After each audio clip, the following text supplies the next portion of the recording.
Hi there, this is Luv Johar. Thank you so much for tuning into this video.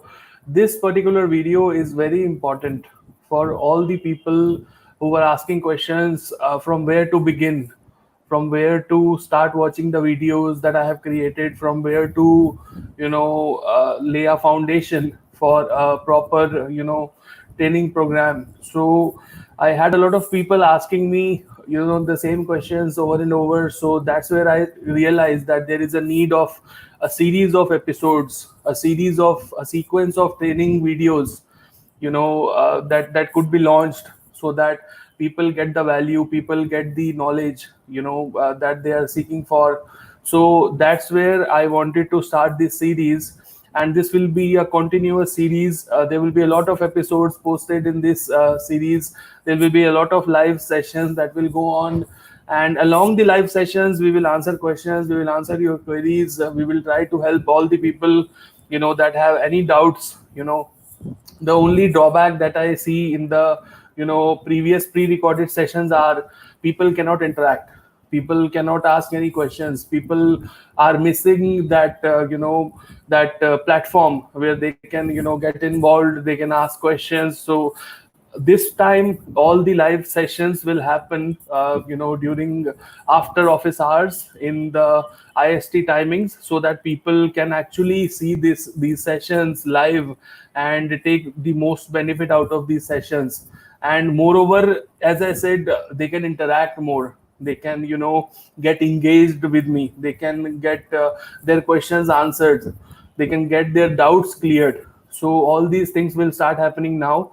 And any questions that you would like to ask, you can ask in the comment section. And maybe during the live video, or maybe during the letter of the day, maybe next day when you are watching this video as a part of the sequence that you were following, you can ask another follow-up question the next day. So things like that. Okay, so this will be a great help to all the freshers who are out there, who are not aware with the nitty-gritties of the information security world. And also this will be a huge help to all the working professionals also, because there will be a lot of topics that will be covered in this particular series from ground level to top level, so that any doubts that you have, you can get clarified as well in the real time scenarios, the issues that you are facing in your projects, anything you want to ask for. There might be some answers that I also might not be aware about, but still I'll try to answer as much as I can. And if not, the next day I'll try to answer them, okay, in the next session. So let's begin this journey together. And I hope that these videos, this new series, brings a lot of value to all of you who are out there. So thank you for being there. I already see 3 people in the live session, which is a great amount of participation that I was expecting in this initial training video that I was about to launch today. So without any further ado, let me tell you what exactly we will be going to cover. And it's a long list that I have in front of me, so I'll quickly go through it. There might be a chance that I might not be able to cover all these topics today, because this is a huge list that I have put up today for myself. However, I'll still try to go as slow as possible, because when I tried to create these videos last time, a lot of people were asking me, Love, you speak very fast. So this is a kind of feedback that I have got over the time. So this time I'll go actually as slow as possible, so that people can understand the topics better, people can clarify their doubts better, people can interact more, people can ask more questions. So this is your platform now. This is not my YouTube channel. I would like to say this is your YouTube channel now. So go ahead and participate and ask as many questions as you want to ask. No hesitation. This is a training platform for you. Okay, it's not for me. I'm trying to just share my knowledge here, and just to help you out. That's the only thing that I'm doing here. Okay, so we'll start today's video with the few topics that I'll be covering today. Like, first of all, what is the purpose of ISO 27001? What is the purpose of ISO 27001? What is the reason of ISO 27001? What is the purpose, objectivity behind ISO 27001? Why is ISO 27001 important? Why do we think that ISO 27001 is important? What are the reasons for that? Okay, what are the three ISMS security objectives that you should be aware about? What is an ISMS? We keep repeating this word ISMS a lot of times, but a lot of people are confused around what is ISMS. Why do we need an ISMS in the first place? Okay, what are the requirements for ISO 27001? What are the 14 domains of ISO 27001? So these are a few topics that, as I said, I'll quickly go over today in this first part one, that I'm starting today.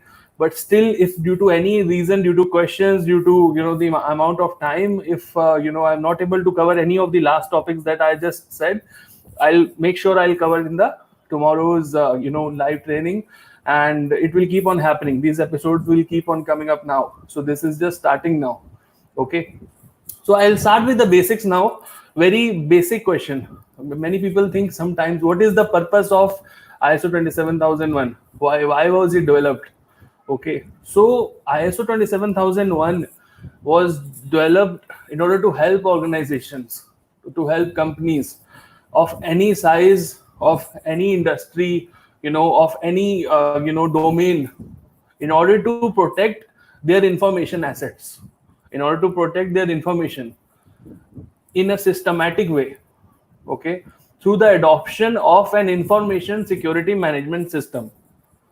Okay, I'll try to break this down again for people's more understanding.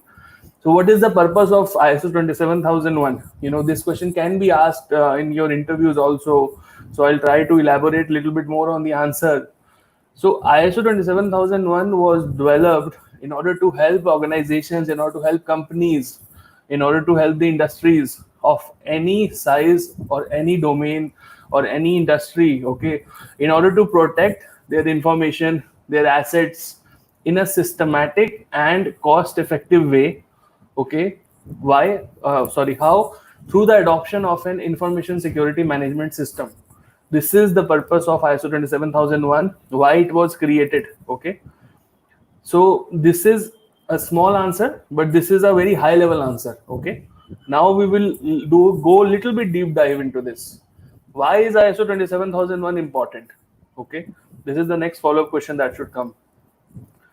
So ISO 27001 is a standard, as you all know.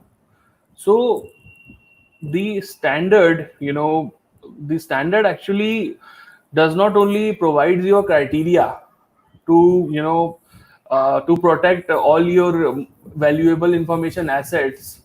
In terms of a standard, a company can also get certified. And why get certified? In order to prove to its customers and its partners and its stakeholders that this company is safeguarding all their data, all their information is protected, all their assets are protected, all their all their processes are safeguarded. So this is why ISO 27001 is important. And similarly, individuals can also get ISO 27001 certified. Okay, by attending a course and passing an exam, people can also get ISO 27001. And how it will help people in this case will be to prove their skills to the potential employers, that they can actually handle the ISMS that the organization has put in place. So this is where the skills, are shown to any of the potential employers, that okay, this is the person who can actually, take care of the information security management system that we have already implemented in place, or this person can actually implement the ISO 27001 for a startup company or for any, company for that matter. Okay. So a certification can prove your expertise to that, potential employer. So this is a difference between how a company gets benefit from ISO 27001 certificate and how a person gets benefits from the ISO 27001 certificate. So at an individual level as well as at an organization level. Okay, so as you all know, ISO 27001 is a very global standard. It's an international standard. It's easily recognized around the world. It has a great audience. It has a lot of organizations following it. So this is why we are discussing this standard, because it is the essence. If you will ask me only one question, why do I want to implement ISO 27001 in any organization, I would simply say that if you want to holistically cover anything and everything in terms of information security, if you want to have an umbrella framework, if you want to actually make sure that all the endpoints, all the end-to-end processes, each and everything, not only IT, not only infrastructure, not only a specific targeted function, if you actually want to completely holistically improve your organization's information security posture, you need ISO 27001. There is no other way around it. I'll be completely honest, and this is my feedback. Okay, so follow it, seriously. ISO 27001 is very important, and at the same time, it will bring you a lot of value, as I've already covered at an organization level, at an individual level also. So now coming to the next question, which is what are the 3 ISMS security objectives? So what is the basic goal of ISO 27001? So I think most of you will know the answer, but still, as I said, I'll be covering all the topics. This is from the starting ground level up. So basic goal of ISO 27001 is to protect the 3 core aspects of information, which are: number 1, confidentiality; number 2, integrity; and number 3, availability. So this is the basic goal of ISO 27001 implementation, of ISO 27001, as a whole, to protect the 3 aspects of information, which are nothing but confidentiality, integrity, and availability. Now, I'll little bit deep down into this. What is confidentiality? What is integrity? What is availability? Confidentiality, as you all know, is nothing but making sure that only the authorized persons have the right to access the information that they are intended to receive. Only the authorized person should be able to access the assets, not the unauthorized people who should not have access to the asset. Okay, this is where confidentiality plays a vital role. Okay, next one is integrity. Integrity says that only the authorized persons can change the information, not anyone who is not authorized. Okay, then comes availability. Now many people say that why availability is coming under information security objective. A lot of people have this doubt, because availability is part of an infrastructure level, where you need to make sure that the asset that you have is available, is of high resilience, if high availability. This term is used in the infrastructure models as well. So but people ask this: why is availability a part of the 3 core aspects of information? So I'll try to answer this question again today. So availability is a very important part, because all the information assets that you are trying to protect, they must be accessible to all the authorized persons whenever they need it. So this is availability. Otherwise, if the information will not be accessible to all the attendee, to all the intended audience, then what is the use of protecting the information if the information is not available when they need it? Okay, so availability, that's why it becomes a core importance. It's of utmost importance. That's why availability is there. Now, after that, after these questions, another follow-up question comes to: what is an ISMS? People ask me, people say, what is an ISMS? Information Security Management System. You hear this term a lot of times, but what is it? Is it a tangible thing? Is it a non-tangible thing? Is it a process? Is it a checklist? Is it a policy? Is it a framework? What is Information Security Management System that a company has to establish in order to make the company actually ISO 27001 compliant? So people are confused in ISMS also. That's why I am starting from the very core basics, because I know that this is a need. People are asking this. That's why you should know this. Okay, what is an ISMS? ISMS is nothing but a set of rules that a company, that an industry has to establish. Okay, a set of rules that a company has to establish in order to identify the stakeholders and their expectations of the company in terms of information security, number one. Second thing is to identify which risks exist for their information assets. This is number two.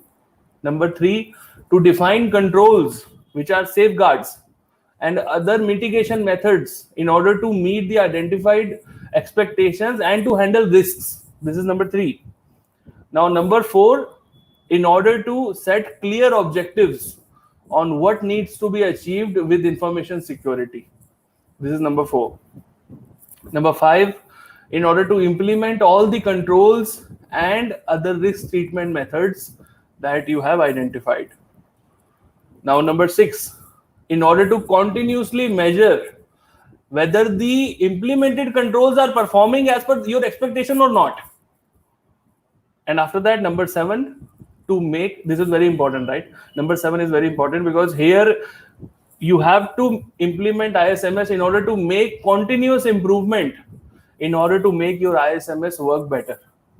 So these are the seven, reasons, there may be more reasons, but these are the main, reasons why a set of rules, this set of rules can be laid down in the form of policies, procedures, checklists, documents, can be anything on everything. Okay. But you have to establish these processes, these documents in order to, make sure that your information is protected. I'll try to cover quickly all the things that I discussed again for a quick reference. So what is an ISMS? An ISMS is nothing but a set of rules, which can be laid down in the form of policies. It can be laid down in the form of procedures. It can be laid down in the form of, documents, checklists, anything you want to establish. Okay. So this is a very high level overview that I'm giving you, right? So reason why to do that is, number one, to identify your stakeholders' expectation of your organization's end goals in terms of information security. Number one, which is self-explanatory. What is the stakeholders? What is the executive team of your company? What are the expectations that they have, that they want to fulfill in terms of information security of their organization? This is the first driving factor, very important. Second thing is, in order to identify which risks exist currently for all the information assets that you have within your organization. This is again very important. Reason why to implement ISMS, the set of rules, why to establish those set of rules, why to establish these documents and policies, right?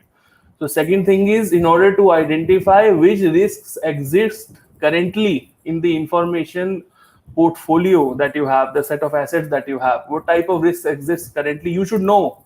Otherwise, how will you mitigate them, right? So the third thing after risk assessment comes then defining controls. This is the third reason of implementation of ISMS. Defining controls, defining safeguards, and any other mitigation methods also in order to meet the identified expectations again of the stakeholders and to handle the risks at the same time.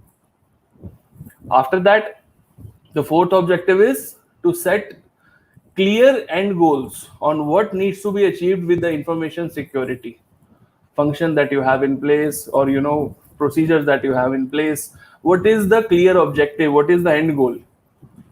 And fifth thing is to implement all the controls and safeguards and all the risk treatment methods that you have identified in order to protect your assets. The sixth thing is to continuously measure and monitor if the implemented controls are performing as per your expectations or not. And last but not the least, I'll repeat again, seventh would be to make continuous improvements to make this whole ISMS system work as a wheel, as a process, as a kind of a framework, like a cycle. So you have to make continuous improvements to make this ISMS wheel run faster. Okay, so I think it will pretty much clarify why do you need a set of rules, you need them in order to establish all these things that I have just told you. That's why you need those set of rules. That's why you need those policies. That's why you need those procedures. That's why you need those documents. Okay. So a lot of people ask me, what are the benefits? What are the business benefits that a company, can achieve with the implementation of information security standard? This again can be an objective of your stakeholders. As I mentioned just before this question, that you have to understand what is the end goal that your company is driving after the ISMS implementation is very important. Okay. So first and foremost, I think most of you who are watching this video must also be aware about this.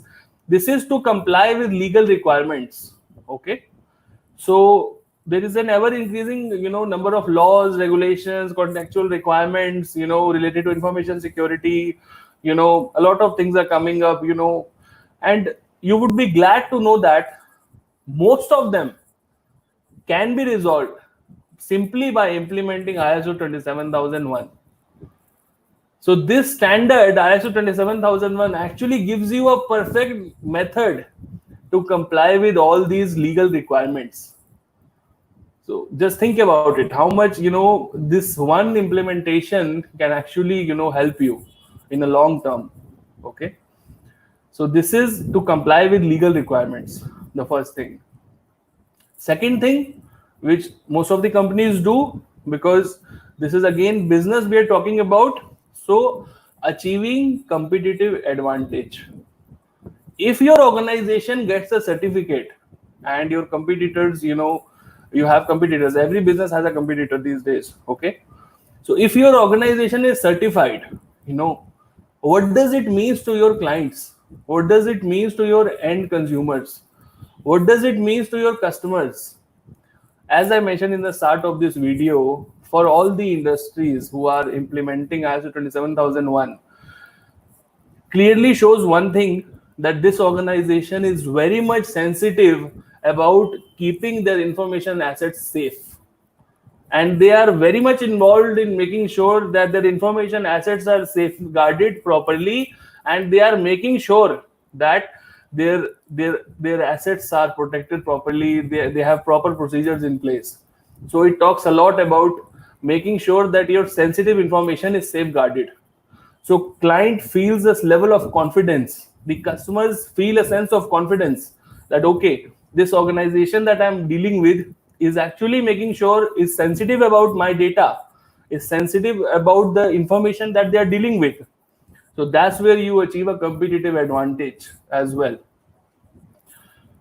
After that, another thing comes into play is, after the implementation, a lot of organizations say that they have reduced the overall cost for preventing the information security incidents. Because earlier, whenever there used to be any incident that used to happen in any organization, be it ransomware, be it DDoS attack, be it anything and everything, any kind of vulnerabilities that were there before, any organization has to cope up with it, right? You have to deal with those security incidents. But after preventing the ISMS in place, you actually save all that cost. You actually save all those man hours. You actually save all those productivity. You actually save your infrastructure assets from going down. You actually save a lot of bandwidth of people who are working in your technology department or security department or development department, production, wherever. Okay. So there you are actually saving cost. There is a cost involved in the implementation of ISO 27001. However, the return on investment is huge. If you will try to understand from a security incident point of view, the end, the return of investment is huge. ROI is very good. That's why organizations are implementing, because they understand this, that if any organization, God forbid if it happens, but let's say any organization, if it comes to a ransomware attack or a DDoS attack, you have to go through a lot. It's a big security incident that has happened now. And you don't have a ISO 27001 in place, or you don't have ISMS in place, how will you cope up with it? How will you handle those security incidents? How will you handle those criticalities? What if there is a reputational loss? How will you deal with that loss? So things like that, very small things, people don't think about these things on a day to day, but when they happen, yes, it happens. Okay, so that's where organizations, after implementing ISO 27001, they actually save costs. Why? Because they avoid, they mitigate, they safeguard, so that these incidents do not happen, these incidents do not surface their boundaries, their perimeters. Okay, that's why, in turn, lowering the cost. This can come as a part of the business case, that many people ask me how to prepare a business case for ISO 27001 implementation. So this is where it comes a part of a business case document, where you can actually show your business that these are the 5 costs, these are the 5 areas where I will save money. It's not only about implementing money. Let's say I have invested X amount of money. If I'm getting Y amount of return on it, then you can show the organization, you can show those calculations, you can show the man hours involved in case something happens, and so that they can realize that yes, this can happen. Obviously the probability is less, completely agree with that, but what if it happens? Okay, so keeping those probabilities in mind, keeping those things in mind, you can actually create a business case over this. Okay, so these are some of the benefits that just discussed today. And this is these are the topics that I wanted to cover today.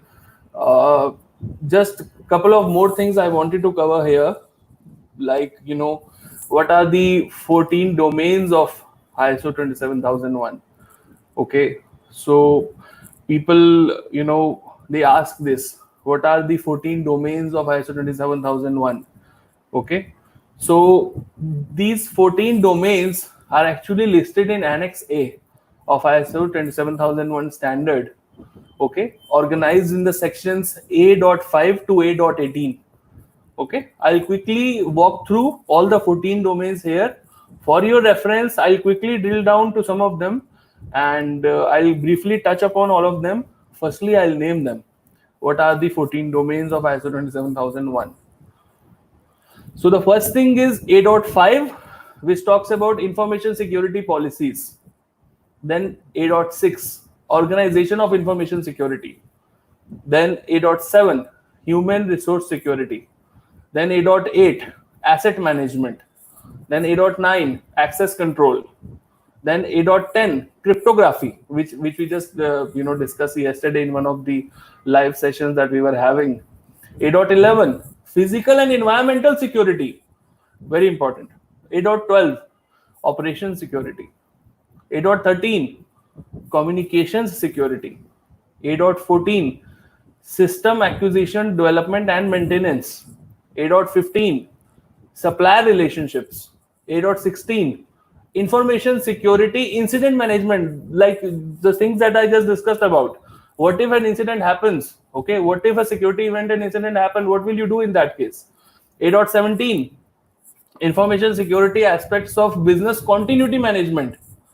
Very important, especially after COVID has hit. This has, business continuity is one of the, most, talked about, agendas in all the, CIO meetings, that are happening across the globe.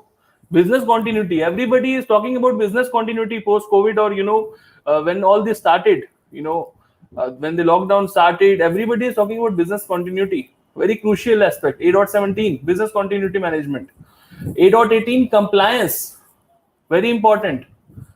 So now I'll quickly go back and I'll drill down a little bit in all of them, so that you get an understanding of these 14 domains of ISO 27001, so that you can get some value out of this video and you understand all these domains. A.5 talks about information security policies. it's already defining itself. There is nothing much to say. So this control is basically describing you how to handle your information security policies. What are the things that you need to keep in mind while defining your information security policies, how to handle information security policies, things like that. Okay. A.6 is talking about organization of information security. This will actually give you a basic framework of implementation and operation of information security. What are the different roles and responsibilities at an organization level, and it will actually walk you through the organizational aspects of information security, like project management, things like that. So after that, A.6, human resource security. Again, this term in itself is, telling you, this domain, that all the controls in this particular domain, this section will ensure that people who are under the organizations, are hired, trained, managed in a secure way. And, the onboarding, offboarding procedures, things like that, hiring, terminations, things like that. All the things are discussed in the human resource security domain. After that, A.8, asset management. So this is talking about information security assets. Very important. Information security assets, I'll probably create another particular video for information security assets. This is very important, guys. All of you are watching. If you know how to identify the security assets, half of the job is done. You can count me on that. Information security assets identification is very important and is a crucial area of the whole ISO 27001 implementation. Okay. Asset can be anything. It can be information, it can be infrastructure item, it can be a person, it can be a storage item, it can be anything. But identifying assets is very important. It can be tangible, it can be non-tangible also. So you have to think properly while identifying information security assets. Okay. So asset management, this is where it talks about that. Okay. A.8, asset management. After that, access control, A.9. So this is, again, as it states, this domain, this section will actually make sure that all the information assets are actually, the access is controlled for physical access, logical access, all the types of accesses are controlled. That's where A.9 will come into play. And after that, A.10, the cryptography. Cryptography, as we discussed yesterday, it will actually help you to define the controls, the procedures, the safeguards that you should do in order to encrypt all the data which is at rest as well as which is in transit. So make sure that you have this understanding of data at rest and data at transit. All the data which is at rest in your organization, which is stored on a storage device, that is called data at rest. All the data that is actually traveling from one network to another network on the internet, anywhere if the data is traveling, that is called data in transit. Okay. So this is where cryptography comes into play, where you want to make sure that all the types of encryptions are in place. Okay. When you make sure that all the encryption controls are in place. Okay. Cryptography plays a major role in order to ensure that confidentiality, authenticity, and integrity of information is in play. So A.10 is very important. Okay. After that, A.11. A.11 talks about physical and environmental security. Okay. Physical security is very important. Perimeter security is very important because it will prevent unauthorized access to physical areas. What if anybody and everybody can walk through your data center right away without anybody watching that person? Okay. So this is, an area where you need to make sure that physical and environmental security is taken care, so that unauthorized access is permitted, so that you can protect your equipment, you can protect your facilities, you can protect your assets, by human intervention or from any kind of compromise. So A.11, physical and environmental security, very important. Okay. So after that, A.12, operation security. So operation security will actually give you all the things about, the operating systems, the software, protection against data loss. So things like that. What will you do, to record events, to, periodic verification of vulnerabilities, making precautions, against them. So things like that, everything which is affecting your operations, your productions, will be covered in the operation security part. Then comes communication security. Communication security talks about network infrastructure, because communications word is there. So it will talk about your network infrastructure in place, all the network services in place, all the information that is transiting through them, that is traveling through them. As I just said, information in transit.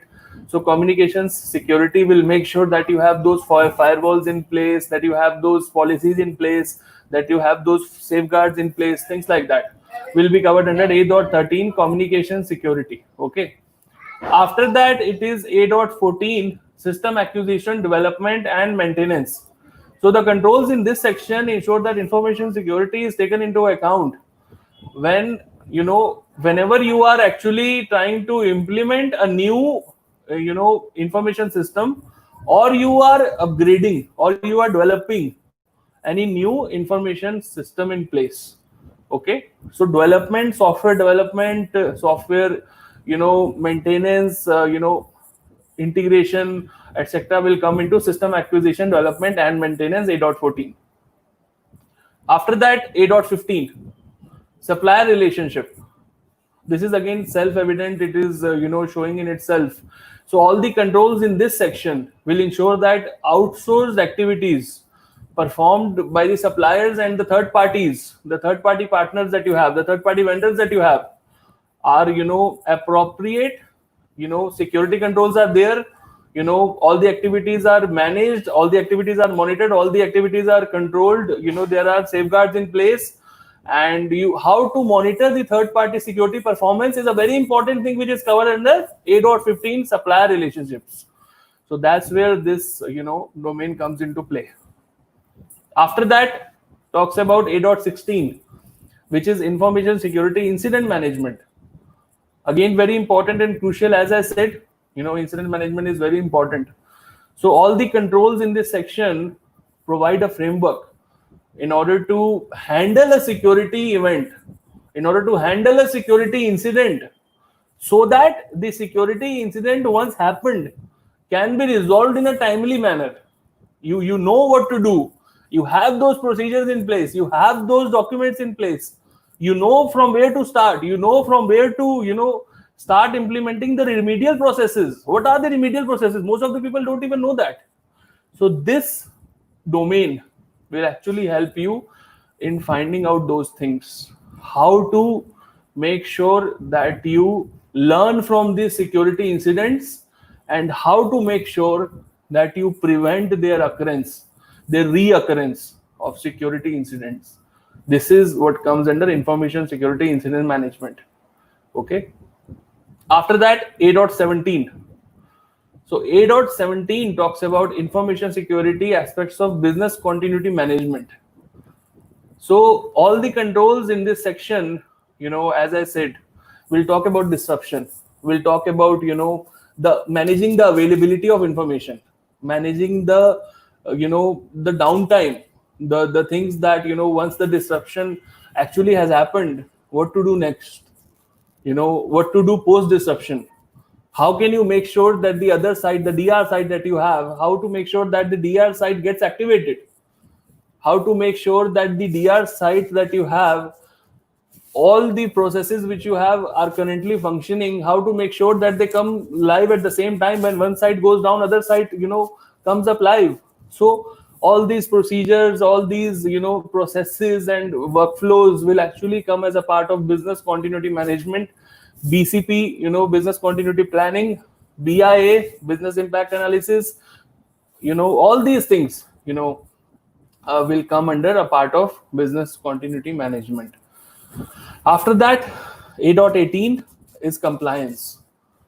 Very important. 8.18 is very important. Why? Because this section will actually, help you to prevent legal, statutory, regulatory, and all the contractual breaches, that your organization might come under if and audits, and if you do not have proper implementation of this domain.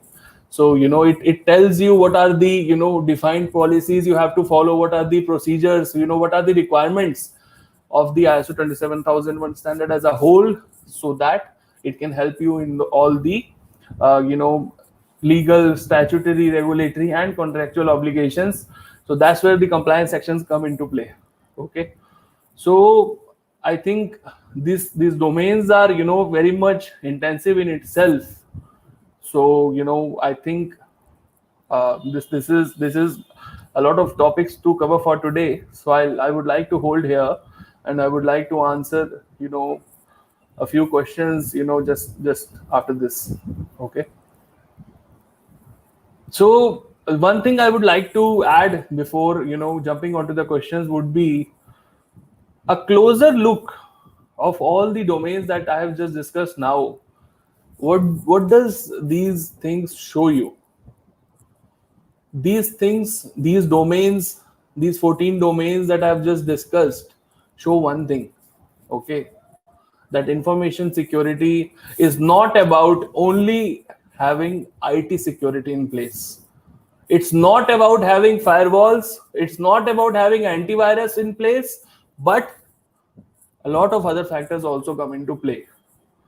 It's about managing processes. It's about managing your workflows. It's about securing your processes and workflows. It's about the legal protection of your organization. It's about physical protection of your organization. It's about protection of your human resources, the people that you are dealing with. That's why ISO 27001 is called the umbrella framework, which I just stated in the beginning of this video around an hour ago. That's why ISO 27001 states each and everything. That's why they call it a holistic framework. That's why it is so important. Okay, ISO 27001 is very important. That's why it has all these benefits. Okay, so this is I think this all these details that I have just given are helpful to all the people that you were there, and I will try to answer all the questions that I can see in the comment section. Thank you so much for Sandeep and Trisha, and one more person is there. So all of you have put in a lot of questions. Thank you so much for asking the questions. I'll try to answer them all. If not, I'll try to answer them tomorrow. Okay, because the session itself was very much time consuming, so I do not want to hold people for a long time. So that's where I'm also concerned. Okay, so a lot of questions are there. I don't know from where to begin. Okay, so Trisha Srivastav, the first question that I have with me is, how are different standards of ISO related, like ISO 27002, ISO 27031, ISO 27001, ISO 27000, 2005 edition is there, 2013 version is there. So she's asking whether all these come under one umbrella of ISO 27001. Okay, so ISO 27000 is a series. Okay, Trisha, you are right there, but I'll correct you a little bit more. So the 22700X, this is a series. Okay, so this series has a lot of standards under it. As you have rightly mentioned, there are a lot more standards in this series. ISO 27001 is the one that everybody follows because it states the requirements that any organization has to fulfill in order to be compliant. That's why ISO 27001 rises above all of these standards, and that's why it's a standard why everybody refers to this ISO 27001. But yes, all these standards are interrelated, but the requirements, as I said, are only specified in ISO 27001. You should be knowing that. However, all the other standards have their own play. Okay, I'll discuss about that. You rightly mentioned people should know about what are the different standards. What does each standard of the ISO 27000 series stand for? Very important question. I'll make sure that I'll try to answer it in one of the videos. So it's important actually. Okay. So this was the first question. So okay. Another question by Sandeep Quatra. I can see that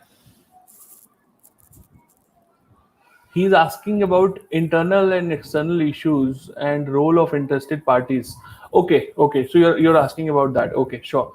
So I was thinking of covering this separately tomorrow, Sandeep. So I'll probably start the tomorrow's section with this particular question that you have answered, because many people have confusions over this. So since I have not covered this topic today, I will not answer this question. However, I would like to cover it separately tomorrow. So hope that will be fine with you, Sandeep. So I have noted down these questions and they come under a specific topic. So I'll try to cover them tomorrow only, and I will answer both of these questions that you have, because these are a part of a topic, right?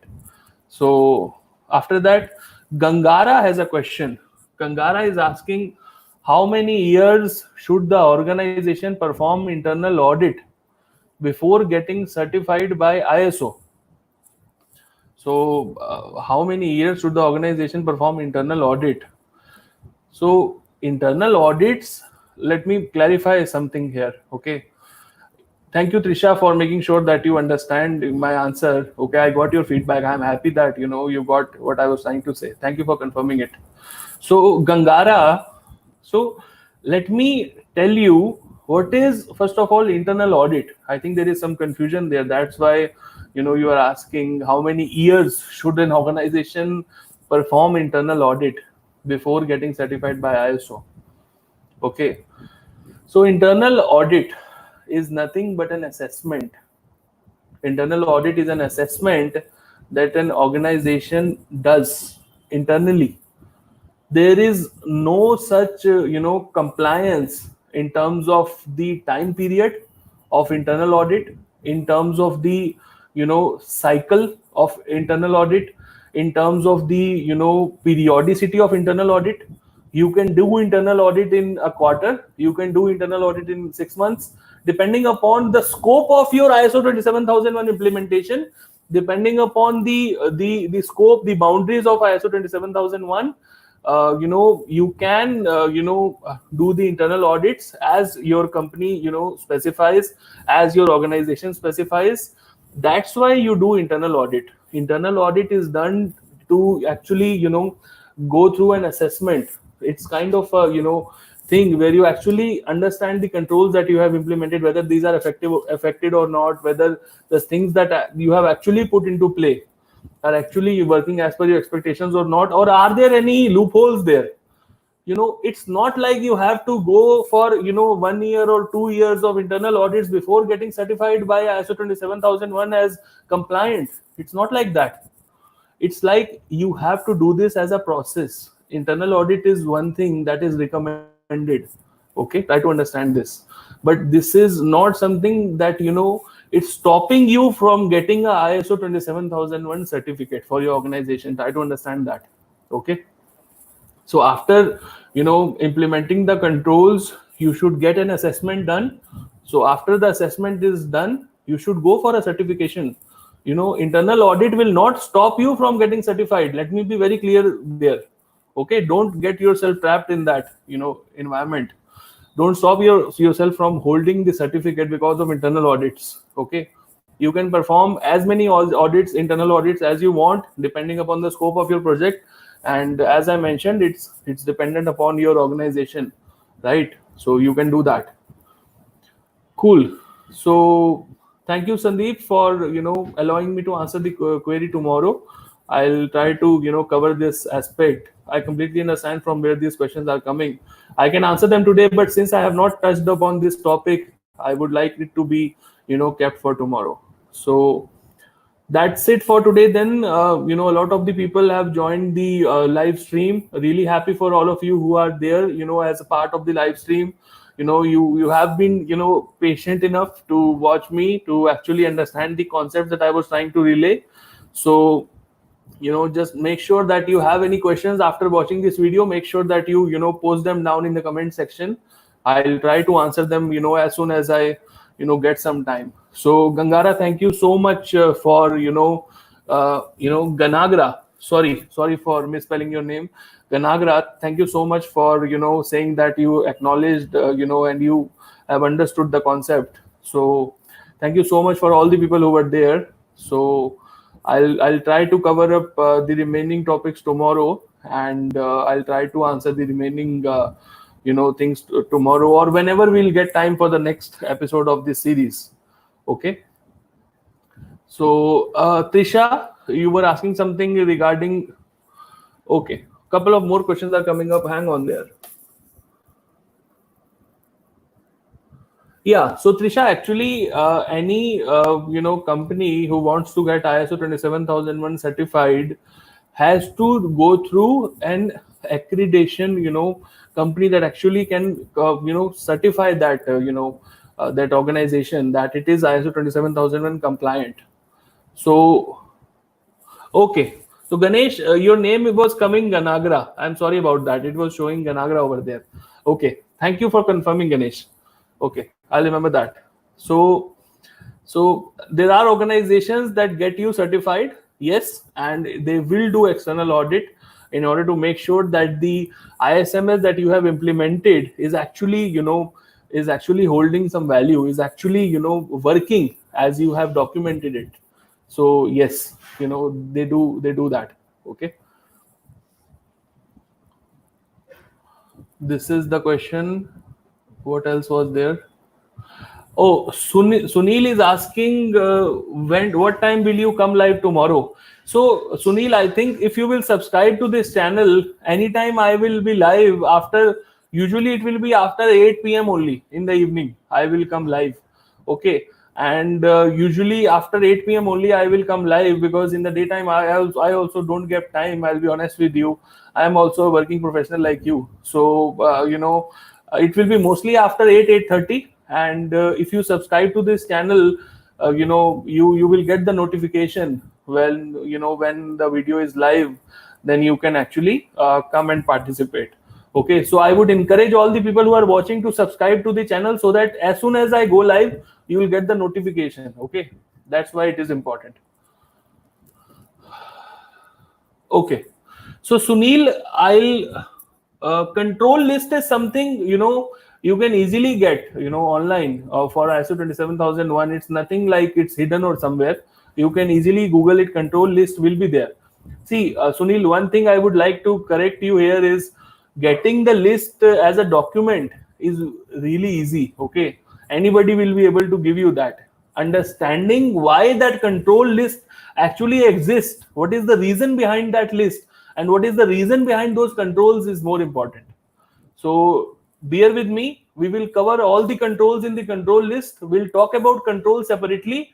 This will be actually a very valuable video for you, where I will only talk about controls. Okay. So Trisha, so something called statement of applicability is there. Okay, SOA, which they call. Okay, so SOA is the first document that the company actually audits in order to see what are all the things, that what are the controls that you have implemented, what are the things that you have actually done in the complete framework. So the question that you are asking is actually it's not all the controls. Not all the controls are specific to any organization. So controls that are applicable to your organizations are get audited. Okay, and it comes under SOA. So I'll come to that. Maybe it's kind of an thing that people actually try to ask questions which are further down the line, but I completely understand that. So it comes under SOA. We will discuss that statement of applicability. I have already, put a lot of different videos on SOA. If you want, you can, watch them in the intermediate so that you get this answer. Not all the controls, Trisha. Only a few controls which are applicable. Okay. So, Manoj Kumar, there are a lot of certifying bodies that you can get contact into. You can Google them. There are a lot of different names. I would not like to mention them here so that someone will think that I am trying to promote anyone here. So, a lot of certification bodies are there. You can contact them to get the ISO 27001 certificate for your organization. A lot of certifying bodies are there. I would not name them here, so that people might think that I'm branding someone. Okay, so yes, you can do that, right? A lot of organizations do that. That is all. I think I have answered mostly all the questions except Sandeep's. So apologies, Sandeep. I'll try to cover this particular topic that you have asked tomorrow, and I'll try to answer your questions primarily first, or tomorrow or whenever I'll come live again, because we host a lot of different videos every day. So maybe not tomorrow, maybe day after or so. So yeah. So, but rest assured that all the questions that you have put in the comments will get answered. Only I think Sandeep's question remains in the. Let me tell you what was Sandeep asking, so that you people who are watching know. He is asking the difference between internal and external issues. What is the difference between these two things? Okay, which is a part of a big topic that I would like to cover in a separate video. And he is asking the role of interested parties. Okay, so this is basically a clause that he wants to know about in the ISO 27001 standard itself, that he wants to inquire about. Since I have not touched the clause here today, I will not answer it today, Sandeep. I'll actually answer it in the upcoming video. So I think that's all then. Remaining all the comments have been answered, so I feel good about that. Thank you so much for watching, everyone, and try to share this video with all the fresher friends that you have. Rest assured that they will get value after watching this video a couple of times. Maybe first time this video will actually bounce your head. I'll completely be honest with you, because these are the things that you have not heard before. Okay, but if you will watch this a couple of times, maybe record it on your mobile phone and maybe record it on a pen drive and watch it later. But trust me, if you will do that, these videos will actually bring a lot of value to you. Okay. So it's every 3 years that Mohammed, every organization has to get recertified. Every 3 years, it's a certification cycle for all the organizations to get recertified, right? So you are asking how often certification needs to be renewed. It's 3 years. Okay. So thank you, Sandeep. Thank you. I appreciate your patience, and I would like to cover this, as I said, as a separate topic. So that's where I will answer this. So Mohammed, to answer your question, how often certification needs to be renewed for any organization? It's 3 years. Okay. So you can note it down. So I'll discuss about that as well. Two types of audits come into play. Surveillance audits come into play, certification audits come into play. So I'll answer those questions also. Why 3-year period is there? What will happen after 1 year? What will happen after second year? All these questions we will discuss. Don't worry. Okay. So I'll go topic by topic, since I am only concerned with the basic topics today. So that's why I do not want to, go into a lot of depth here. So thank you so much for tuning in, everybody. I actually enjoyed, creating today's session. And I'll be happy if all of you join in the next one as well.